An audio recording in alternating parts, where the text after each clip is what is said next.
আমরা এই 11 মাস এই ওয়ার্ডে কি করেছি, আমার নিজের সক্ষমতায় নিজের চেষ্টায় যেটা করতে পেরেছি, পৌরসভায় কিছু ছোট ছোট প্রকল্প আনতে পেরেছি এবং গর্বের সঙ্গে বলতে পারি দিঘির রাউজানে উন্নয়ন প্রকল্প পৌরসভা হোক উপজেলায় হোক যেভাবে চলছে, পার্শ্ববর্তী কোনো উপজেলা বা পৌরসভায় এই উন্নয়ন প্রকল্পের কাজ চলছে না। এটা আমি গর্বিত।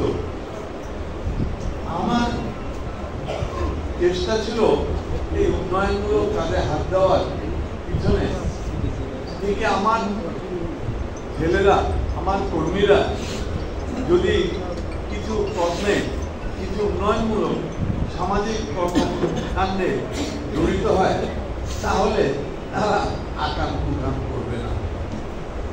মানে উন্নয়নমূলক কামকাম হলে একটু ব্যস্ত হয়ে যাবে, ওই মানুষের খবর মধ্যে আপনি দুটা থাকতে পারে। সেই উদ্দেশ্যে আপনারা বিশ্বাস করুন, আমি এই প্রকল্পগুলো আনতে সক্ষম হয়েছি। এমন আজও আপনাদেরকে বলতে পারি আমি আরো প্রকল্প আনার চেষ্টা করব, যদি আমি আমার ভাই বন্ধুদের থেকে সহযোগিতা পাই। 6 নম্বর ওয়ার্ড সম্পর্কে আমার ধারণা গত 6 সপ্তাহ যাব একটু না বেশ পরিবর্তন। কেন? এটা আমার কেন ব্যাখ্যা আমি দিতে চাই না, আপনারা সকলেই কম বেশি জানেন। আমার ভাইরা, আমার নেতারা যদি আমার সঙ্গে আইন শৃঙ্খলার ব্যাপারে সহযোগিতা না করে, আমি কোথায় যাব? কোথায় যে আমার মাথাটা আমি বুঝব?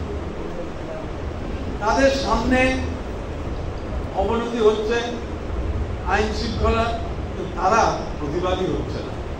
এর থেকে লজ্জাস্কর আর কি হতে পারে? দীর্ঘ 17টি বছর আমরা কাটিয়েছি একটি স্বৈরাচার শাসনের মাঝে। তার থেকে কি আমরা শিক্ষা পাইনি? ভয় লাগে। শিক্ষা ভালোটা নেওয়ার চেষ্টা করব, খারাপটার থেকে দূরত্ব বজায় রাখবো।